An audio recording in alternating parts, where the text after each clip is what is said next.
Hey guys, we all welcome you in India's best learning platform, Upcoming IAS, and today we are going to deal with some current affairs issues. And the topic of the discussion for today is about the Senkaku Islands. I hope you all are doing well, so without doing any further delay, let's start our prelims booster series. So first we will discuss why this is in news. तो अभी recently क्या हुआ है, जो Japan है उसने Senkaku islands के पास अपनी पेट्रोलिंग को इंक्रीज कर दिया है। क्योंकि जो सेनकाकू आइलैंड्स है उसके आसपास जापान को ये फियर है कि जो चाइना वेसल्स हैं वो उसकी टेरिटरी के जो टेरिटोरियल वाटर है उसके बहुत ज़्यादा पास आ चुके हैं। एंड उनकी जो नेवल फोर्सेस हैं या फिर जो उनके एयरक्राफ्ट हैं, शिप्स हैं, वो इतना स्ट्रॉन्ग पेट्रोलिंग नहीं करते थे अभी, ना ही उन्होंने तो ज़्यादा वहाँ पे पेट्रोलिंग के लिए अपने साइड से चीज़ें लगाई हुई थी। तो इसीलिए अब जापान भी जो है वो अपने टेरिटोरियल वाटर को सेफ रखने के लिए पेट्रोलिंग को इंक्रीज़ करेगा सेनकाकू आइलैंड्स के पास। एंड स्टूडेंट्स, चाइना के अंदर इस सेनकाकू आइलैंड्स को डायोयू कहा जाता है और चाइना भी क्लेम करता है कि जो आइलैंड्स है ये उनका है क्योंकि चाइना सी में आता है इसीलिए। अब आपको तो पता है कि जो चाइना है वो हर चीज़ को क्लेम करता है कि उसकी तो हर टेरिटरी उसी की है, बट ऐसा नहीं है। जो सेनकाकू आइलैंड्स है वी ऑल नो दैट कि वो जापान के हैं। जापान ने विटनेस किया है कि जो चाइना की ट्रूप्स है और जो उसके मैरीटाइम एक्टिविटीज़ हैं वो सेनकाकू आइलैंड्स के पास एक ओकिनावा प्रीफेक्चर जगह है वहाँ पे बहुत ही ज़्यादा इंक्रीज़ हुई है। एंड वो सेनकाकू आइलैंड्स को कैप्चर करने के चक्कर में है। इसीलिए जापान की गवर्नमेंट एक पॉलिसी बनाएगी जिससे कि वो अपनी कोस्ट गार्ड कैपेबिलिटीज़ को इंक्रीज़ कर सके एंड वहाँ पे पेट्रोलिंग होगी शिप्स एंड एयरक्राफ्ट से भी, जिससे कि वो अपने आइलैंड को प्रोटेक्ट करके रख सके। And students, if I talk about Japan, तो जो जापान है ना वो बहुत ही ज़्यादा कॉम्प्लेक्स सिक्योरिटी एनवायरनमेंट में शुरू से ही रहा है, जब से उसके वहाँ पे हिरोशिमा नागासाकी वाला जो न्यूक्लियर अटैक हुआ था तब से।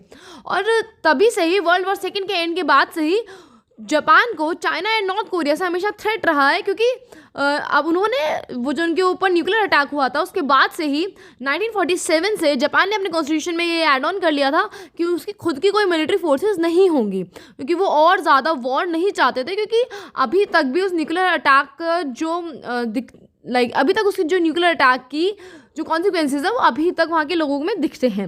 तो इसीलिए जापान ने अपने कॉन्स्टिट्यूशन में तो फॉरबिडन कर दिया था। बट वहाँ पे एक सेल्फ डिफेंस फोर्सेज होती हैं SDF, उनका ये मिशन होता है कि वो जो जापान के मेन लैंड आइलैंड में लोग रहते हैं उन्हें प्रोटेक्ट करें और जापान के मेन लैंड को प्रोटेक्ट करें। और ये जो SDF है ये इन्होंने पैरामिलिट्री की तरह भी वर्क किया है, इन्होंने US के ट्रूप्स को भी सपोर्ट किया है बहुत ज़्यादा प्रोटेक्शन एक्सचेंजेस प्रोमिसेस में। बट इन ये कोई जो अपने आइलैंड्स हैं या फिर इतनी ज़्यादा ही पेट्रोलिंग नहीं करते, क्योंकि मेन लाइन के प्रोटेक्शन में ज़्यादा रहते हैं, क्योंकि जापान ने अपने कॉन्स्टिट्यूशन में ये ऑलरेडी फॉरबिड कर दिया था कि वो कोई भी मिलिट्री फोर्सेस नहीं बनाएंगे, उन्हें दोबारा से किसी से भी लड़ाई नहीं करनी है। बट इसी का फ़ायदा उठाते हुए जो चाइना है वो सेनकाकू आइलैंड्स की तरफ बढ़ रहा है। तो जापान को भी अब अपनी और ज़्यादा पॉलिसीज़ को डेवलप करना पड़ेगा कि वो बहुत ज़्यादा मिलिट्री फोर्सेस वहाँ पे रखे। अगर मिलिट्री कैसे रखेगी, मीन्स वो पेट्रोलिंग इंक्रीज़ कर दे, आइदर वो शिप से कर सकती है या फिर वो एयरफोर्स से कर सकती है। तो उन्हें अपने एयर फोर्सेज, एयरक्राफ्ट और शिप्स बहुत ज़्यादा नंबर में इंक्रीज़ कर देने चाहिए, अदरवाइज चाइना को आपको पता है कैप्चर करने में टाइम नहीं लगेगा। And if will talk about the Senkaku islands, तो ये आइलैंड्स ईस्ट चाइना सी के आइलैंड्स के ग्रुप में से आते हैं, but they are of territory of Japan. ये जापान की इनहेरेंट पार्ट है टेरिटरी का, लेकिन इन सेनकाकू आइलैंड्स को चाइना और ताइवान दोनों ही क्लेम करते हैं कि ये उनके हैं। और अगर हम इस सेनकाकू आइलैंड्स की एग्जैक्ट लोकेशन बताएं तो ताइवान के नॉर्थ ईस्ट में लोकेटेड है, और अगर हम चाइना के कंटेक्स्ट में देखें तो ये चाइना की ईस्ट में है। एंड अगर हम ओकिनावा आइलैंड्स के कंटेक्स्ट में देखें तो वेस्ट में है। एंड सिमिलरली रुकुकू आइलैंड्स के साउथ वेस्टर्न एंड के नॉर्थ वाले रीजन में है।